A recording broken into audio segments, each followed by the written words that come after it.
ఎన్టీఆర్ భరోసా పింఛన్‌కి సంబంధించి అయితే ఈ డిసెంబర్ నెలకు సంబంధించి కూడా ప్రభుత్వం ఎంతో సహృదయంతో అందరికీ కూడా ఎవరికీ కూడా పింఛన్లు ఆపకుండా ఈ పింఛన్లన్నీ కూడా ఇస్తూ ఉంది. అయితే దీనికి సంబంధించి ఈసారి మాత్రం మొత్తం రాష్ట్ర వ్యాప్తంగా ఎన్టీఆర్ భరోసా పెన్షన్ కింద నవంబర్ నెలలో అంటే 63,25,999 మంది లబ్ధిదారులకి 2,07,388.71 కోట్లు విడుదల చేశామని మంత్రి కొండపల్లి శ్రీనివాసరావు తెలిపారు. ఈ నెలలో నూతనంగా 8,190 మంది పెన్షన్లు మంజూరు చేశామని అన్నారు.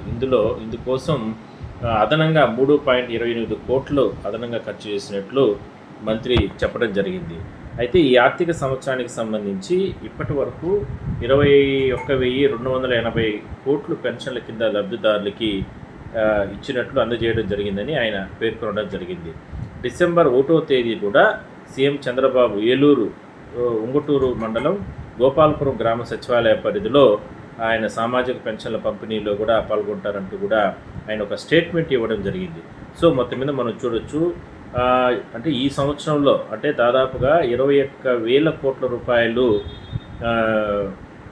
అంటే ఈ పింఛన్లకు సంబంధించి ఇచ్చారంటే అంటే ఏ స్థాయిలో ప్రభుత్వ పథకాలు ప్రజలకు ఇవ్వాలనే ఆలోచన ప్రభుత్వానికి ఏ రకమైనటువంటి చిత్తశుద్ధి ఉందో మీరు గుర్తించవచ్చు. సో ఈసారి కూడా డిసెంబర్ నెలకు సంబంధించి కూడా దాదాపుగా ఈ 3,000 కోట్ల రూపాయలు అంటే మనం ఇందాక చెప్పుకున్నట్లు ఈ 63.5 లక్షల మంది వరకు కూడా పెన్షన్లకు అందరికీ ఇట్లా దివ్యాంగులకు కావచ్చు, ఇట్లా రకరకాల ఈ పెన్షన్దారులకి అందరికీ కూడా ప్రభుత్వం ఇవ్వడానికి సిద్ధంగా ఉంది. సో ఎవరు కూడా ఆందోళన అధైర్యపడిపోకండి. ఎందుకంటే గతంలో మనం ఎన్నో వీడియోస్ చేసాం, ఎన్నో రకాల అంటే రీఅసెస్మెంట్స్ అని లేదంటే ఇట్లా రకరకాల ఇష్యూస్ ఉన్న నేపథ్యంలో అవన్నీ కూడా మనం చర్చించుకునే ప్రయత్నం చేసాం. కానీ పెన్షన్ల విషయంలో ఎక్కడా కూడా రాజీ లేకుండా ప్రభుత్వం కొనసాగిస్తుంది, చర్యలు తీసుకుంటూనే ఉంది.